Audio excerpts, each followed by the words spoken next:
नवंबर का महीना, सर्दियों का आगाज हो चुका था।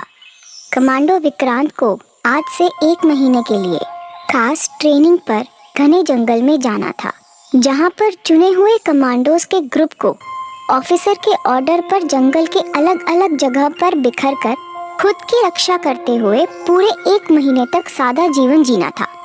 ऑफिसर का आदेश और चेतावनी मिलते ही ग्रुप के सभी जवान अलग अलग दिशा की ओर निकल गए। विक्रांत और बाकी फौजी के पास सिर्फ पानी की बोतल, टॉर्च, दवाइयाँ और इमरजेंसी के सामान का ही बैग था। खाने का प्रबंध भी उन्हें खुद ही करना था, जिसके लिए उन्हें जंगल पर ही निर्भर रहना था। विक्रांत भी पूरे जोश और जज्बे के साथ आगे बढ़ चला। वो कुछ दिन तो सही सलामत चलता रहा, लेकिन उसका शुद्ध शाकाहारी होना उसे भारी पड़ रहा था।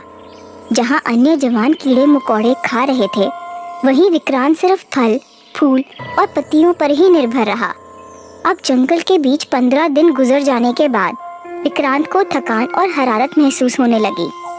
जल्द ही रात की कालीमा ने भी अपनी चादर फैलानी शुरू कर दी। साथ ही जंगली जानवरों का आभास भी उस जगह के सुरक्षित ना होने का संकेत कर रहा था। इसीलिए विक्रांत जल्दी से किसी सुरक्षित स्थान को तलाशने लगा। रात गहराती जा रही थी और थकान के साथ थोड़ी सरदर्द की समस्या भी बन रही थी। आगे धुंधला दिखाई देने लगा। तभी उसे दूर टिमटिमाती दिए की लौ दिखाई दी। विक्रांत उस ओर बढ़ चला। नजदीक पहुंचने पर पाया कि वो एक कब्रिस्तान है। इस समय उसे इससे बेहतर जगह की उम्मीद नहीं थी, इसीलिए वहीं एक कब्र के पास बैठ गया। चांदनी रात में बैठे बैठे ना जाने कैसे उसे नींद आ गई। तभी एक छोटी सी बच्ची उसके कंधे को थपथपाती है। विक्रांत के आश्चर्य का ठिकाना नहीं था। ये छोटी बच्ची यहाँ कैसे? उसने बच्ची से पूछा, बेटा क्या चाहिए आपको? बच्ची ने सिर्फ हाँ में सर हिलाया। विक्रांत ने फिर पूछा, बताइए बेटा क्या चाहिए आपको? बच्ची ने कहा, मेरी माँ बीमार है, उसे। इतना कहते ही बच्ची ने बड़ी बेचारियत से मुंह लटकाकर सामने की तरफ इशारा किया। विक्रांत को कुछ भी समझ नहीं आया। फिर से पूछने पर बच्ची ने रोना शुरू कर दिया। विक्रांत बच्ची को चुप कराते हुए बोला, बेटे आप रोइए मत, कहाँ है आपकी माँ? चलो मैं देखता हूँ क्या हुआ है उन्हें। इस बीच विक्रांत को एहसास हुआ कि कोई तो है जो दूसरी कब्र के पीछे से उसे झांक रहा है, पर वो उसे अनदेखा करता हुआ बच्ची के साथ चल देता है। काफी दूर चलने के बाद एकदम सफेद साड़ी पहने एक नव युवती पतीले में कुछ पकाती हुई विक्रांत को दिखी। हैरानी की बात तो ये थी कि चूल्हे में आग नहीं जल रही थी, लेकिन पतीले से ऊंची उठती भाप बराबर निकलती दिखाई दे रही थी। विक्रांत जब उसके पास पहुंचा तो उसने पलटकर पूछा, ओह मेरी बेटी, अच्छा हुआ तू आ गई इन्हें लेकर। वो इतनी सुंदर थी कि विक्रांत एक बार तो उसे देखता ही रह गया। उसकी मंत्र मुग्धा तोड़ते हुए उस स्त्री ने विक्रांत के हाथ में पत्तियों से बना काढ़े का एक पात्र थमा दिया। विक्रांत ने स्पष्ट रूप से उसे लेने से मना कर दिया, ये कहकर कि ये उसकी ट्रेनिंग के नियमों के खिलाफ है। विक्रांत के कई बार मना करने पर महिला नाराज हो जाती है। उसकी आंखें खून सी लाल हो जाती हैं। विक्रांत घबरा जाता है और काढ़े का पात्र हाथ में वापस ले लेता है। तभी जोर से लाठी पीटने की आवाज आती है।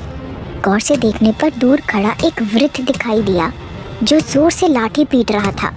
हैरानी की बात तो ये थी कि वो इतनी दूर से लाठी पीट रहा था और यह महिला यहाँ घायल हो रही थी, साथ में गिड़गिड़ाई भी जा रही थी। अरे मत मारो हमें, मत मारो, हम हाथ जोड़ते हैं, गलती हो गई हमसे, जाने दो हमें, जाने दो हमें।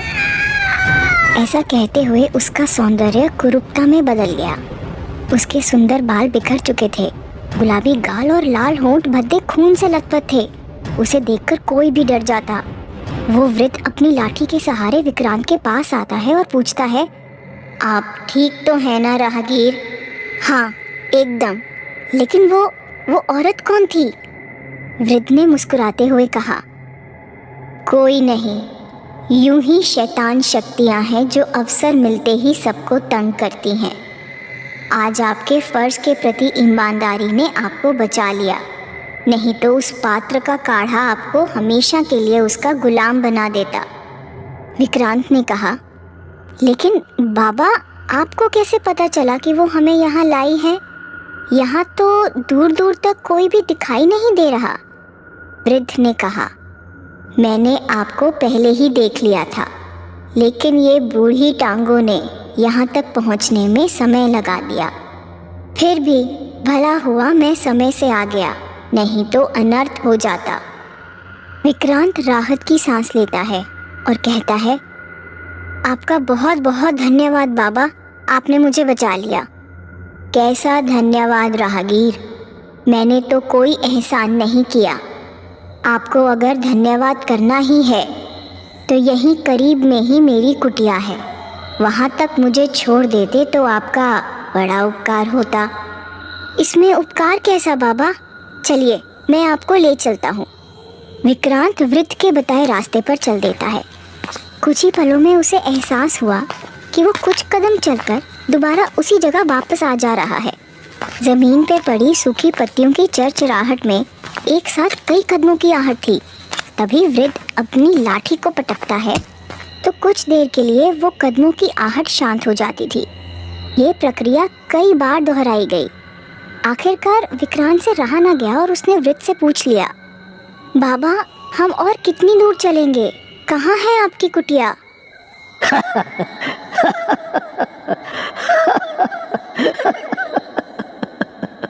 यही तो है हमारी कुटिया राहगीर। वृद्ध अजीब सी हंसी निकालते हुए विक्रांत को देखता है। इस बार तो विक्रांत की भी घिघी बंध गई, क्योंकि वृद्ध अपना स्वरूप बदल चुका था। उसके झुर्रीदार चेहरे पर अब सिर्फ सफ़ेद हड्डियां थीं। विक्रांत ने जब नज़र चेहरे से नीचे तक घुमाई तो वृद्ध पूरी तरह कंकाल में परिवर्तित था, लेकिन उसके हाथ में अभी भी वो लाठी थी। विक्रांत कांपते हुए स्वर में पूछता है, कौन है आप? कंकाल घने पेड़ की मुंडेर पर इशारा करते हुए कहता है, ये लीजिए हुक्म, ले आया मुक्ति का साधन। कहकर गुलाटियां भरता किसी बंदर की भांति सामने के घने पेड़ की डाल पर जा बैठा। चारों तरफ अभद्र तरीके से खिखियाने की आवाजें गूंज रही थीं। पेड़ों की पत्तियां फड़फड़ाहट के साथ उस पर लहराती हुई गिरने लगी, मानो उसका कोई सम्मान कर रहा हो। तभी मुंडेर से एक भारी आवाज आई, शाबाश, इस बार तो वीर लेकर आया है। अगर मेरी प्यास बुझी तो तेरी मुक्ति का 1 साल तुझे पुरस्कार के रूप में दूंगा। उस कंकाल के अलावा अभी कुछ भी नहीं दिख रहा था। वो आवाज़ कहाँ से आ रही है? कौन बोल रहा है? विक्रांत अपनी आदत के अनुसार चौकन्ना पैनी नज़रों से उस आवाज़ को ढूंढ रहा था। तभी उस पेड़ से किसी के नीचे उतरने की आवाज़ सुनाई दी। एक आकृति, एक परछाई उसके करीब आकर खड़ी होती है, जो 3 फीट से ज़्यादा नहीं होगी। कुरूप चेहरा, बिखरी भद्दी, हवा में झूलती टांगें, जिससे चलना तो दूरभर लग रहा था, जबकि दोनों हाथ उसके गायब थे। गौर से देखने पर उसका चेहरा सिर्फ एक ऊबड़ खाबड़ आकार ही था। उस पर ना नाक था, ना मुंह, ना आँख। मैं हूँ नायंकम।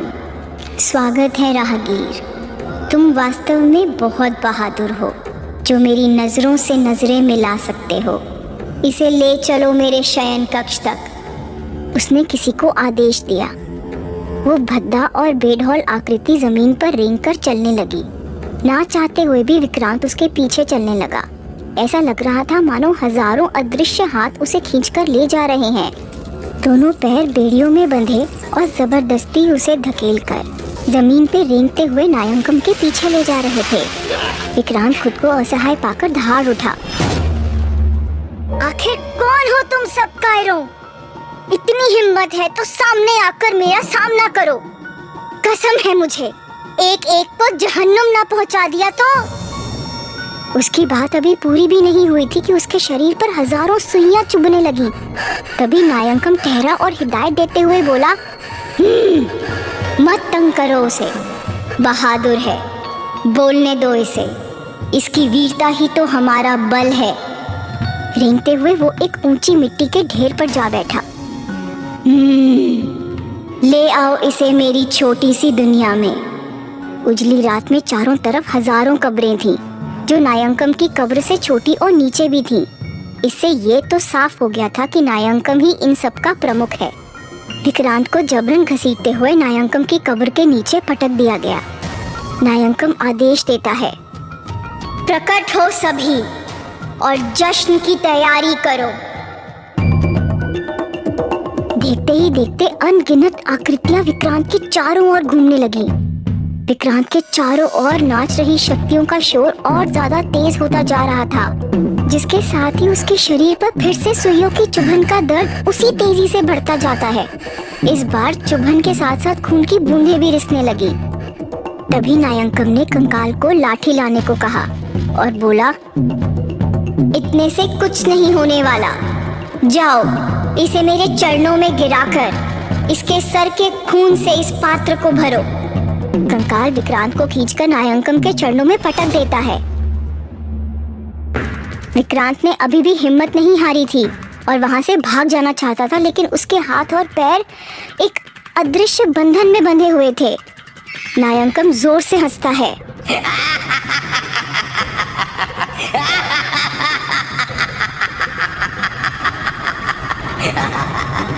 कंकाल की लाठी जैसे ही उसके सर को तोड़ने वाली होती है, वो सुंदर स्त्री बिजली की रफ्तार में आकर विक्रांत को सारे बंधनों से आजाद करवाकर उसे वहां से लेकर भागती है। जब तक नायंकम और उसके साथी उसे पकड़ते हैं, वो विक्रांत को लेकर काफी दूर निकल गई थी। भागते भागते उसे जलती हुई आग की लपटें दिखाई देती हैं, जिसे देखकर वो औरत डर गई और वापस मुड़ जाती है। लेकिन पता नहीं क्या सोचकर विक्रांत उस अग्नि की तरफ भागता है। उस स्त्री ने विक्रांत को वापस लेकर जाने का बहुत प्रयत्न किया, लेकिन विक्रांत अब तक उस अग्नि के काफी पास पहुंच चुका था, जहां से उसकी चमड़ी जलने की भीषण दुर्गंध आ रही थी। उस अग्नि के पास बड़ी और खुली जटाओं से भरे पूरे शरीर पर भस्म का लेप लगाए हुए नग्न अवस्था में अघोरी बाबा अपनी साधना में लीन थे। बाबा को देखते ही बाबा के तेज प्रताप से विक्रांत की आंखें बंद होने लगी। एक साथी ने प्रश्न किया, कुछ एलर्जी है, चलो इसे जल्दी से हॉस्पिटल पहुंचाओ, इसका इलाज वहीं होगा। ऑफिसर ने विक्रांत को उठकर खड़े होने का आदेश दिया, लेकिन उसके पैरों में खड़े होने के लिए बिल्कुल जान नहीं थी। तभी एक साथी ने ध्यान दिया, सर इसके जूतों से तो खून निकल रहा है। इसीलिए दो साथी उसे सहारा देते हुए वहां से ले गए। विक्रांत बार बार पीछे मुड़कर देख रहा था और यही बुदबुदा रहा था, बाबा बाबा कहाँ गए?